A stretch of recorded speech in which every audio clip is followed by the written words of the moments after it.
Nepal Tibet సరిహద్దుల్లో August 24న సంభవించిన ఈ విపత్తు ఒక్కసారిగా ఓ నివాస ప్రాంతం మొత్తాన్ని కూడా బురద సముద్రంగా మార్చేసింది.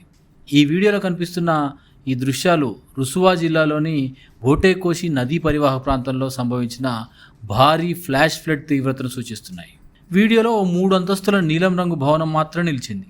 దాని బాల్కనీ పైకప్పుపై కొందరు ప్రాణాలు అరచేత పట్టుకొని కనిపిస్తున్నారు. చుట్టుపక్కల ఇల్లు నిర్మాణాలు మాత్రం బురద, నీళ్లు, బండరాల ప్రవాహంలో కొట్టుకుపోతున్నాయి. చుట్టుపక్కల ఏ ఒక్క ఇల్లు కూడా మిగలలేదు. కార్లు, ఇతర వాహనాలు, లారీలు లాంటి పెద్ద పెద్ద వాహనాలు సైతం కొట్టుకుపోతున్న దృశ్యాలు చూస్తున్నాం. ఇది సాధారణ వరద కాదు. మట్టి, రాళ్ళు, మంచు, శిథిలాలతో కూడిన భారీ ప్రవాహం. అసలు ఈ వరద ఇంత అకస్మాత్తుగా ఎలా వచ్చింది?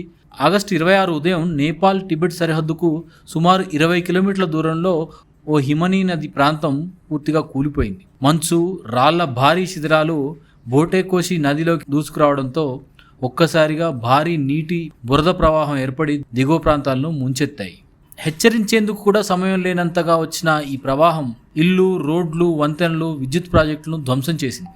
దాదాపు 40 కిలోమీటర్ల రహదారులు, అనేక వంతెనలు దెబ్బతినడంతో సహాయక చర్యలకు కూడా తీవ్ర ఇబ్బంది ఏర్పడింది. తాజా సమాచారం ప్రకారం నేపాల్లో మృతుల సంఖ్య 469కి చేరింది. 1300 మందికి పైగా ఆచూకీ ఇంకా తెలియరావాల్సింది. ఇప్పుడు మరో ప్రమాదం కూడా పొంచి ఉంది.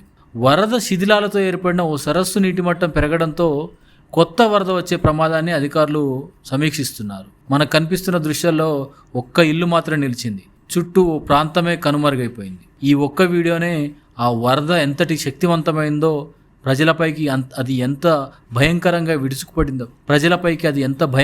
విరుచుకుపడిందో చెప్తోంది.